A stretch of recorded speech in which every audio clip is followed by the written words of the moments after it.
Si à 50 ans, t'as pas une Rolex, c'est que t'as loupé ta vie. Ce que nous disait Jacques Séguéla. Pour moi, c'est du gros bullshit. Je vais même pas donner mon avis sur le personnage.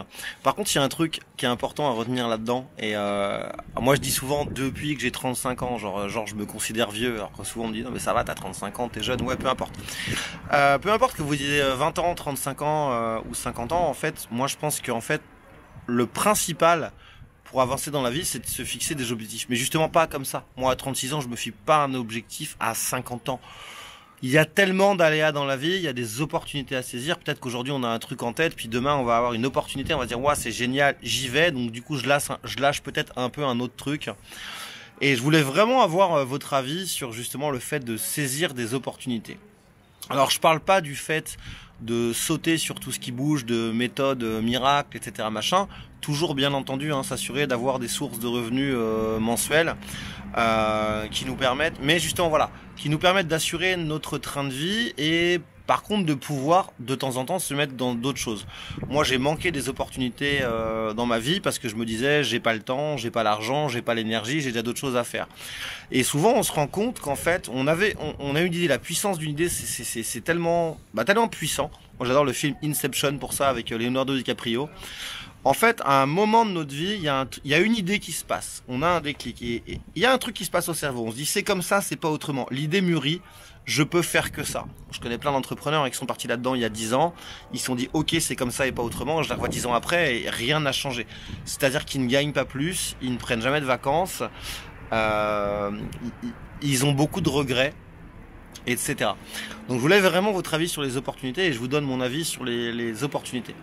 Pour moi, une opportunité, c'est avant tout de l'humain. C'est-à-dire qu'on peut me proposer la meilleure technologie du monde, on peut me dire, et on peut me prouver par A plus B que ça va devenir mieux que Facebook ou machin. Si derrière l'humain, il n'y a pas les bonnes personnes, je n'y crois pas.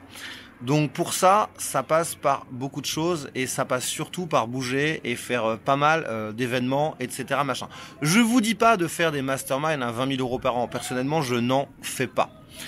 Moi, quand je fais des masterminds, d'ailleurs j'en fais un fin septembre sur une croisière où ces 3 jours, je fais payer les gens à prix coûtant. C'est-à-dire qu'en gros, je fais payer 700 € par personne pour être 3 jours sur un catamaran avec la bouffe à volonté, les boissons, les activités sportives, etc.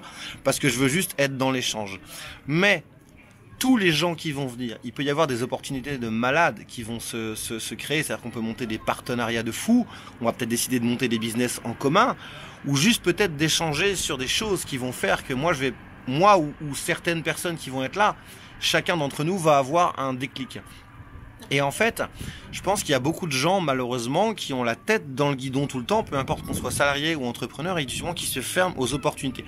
Je me rappelle d'une amie à Paris, il y avait une soirée Google, j'étais invité à une soirée Google, et je lui dis, vas-y, viens, moi j'ai 2 places, donc viens avec moi, etc. Ça commence à 20 h, et bon, ça va peut-être finir vers minuit.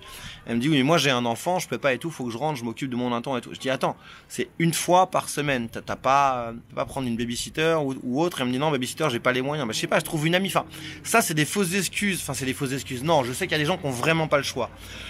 Mais en gros, elle n'avait pas eu ce déclic, elle n'était pas assez impliquée. Moi, je suis reparti de là, je lui ai dit, écoute, j'ai vu un tel et un tel, ils m'ont proposé qu'on fasse ça ensemble, ça va être du très très très lourd. Et la meuf, elle a été dégoûtée en fait. Elle s'est dit, putain, j'ai manqué cette opportunité de rencontrer telle personne, etc. Voilà, je pourrais vous en faire des caisses et en parler pendant 2 heures, mais vraiment, je vous pose cette question. Combien de fois vous avez préféré choisir en fait le confort habituel plutôt que de vous dire, ok, il faut peut-être faire 30 minutes de route, je vais aller par exemple à tel événement et je peux faire telle rencontre. Pour moi, les gens qui réussissent à tout niveau, on n'est pas là pour parler que d'argent, c'est savoir saisir les opportunités. Et qu'est-ce qui est le plus important?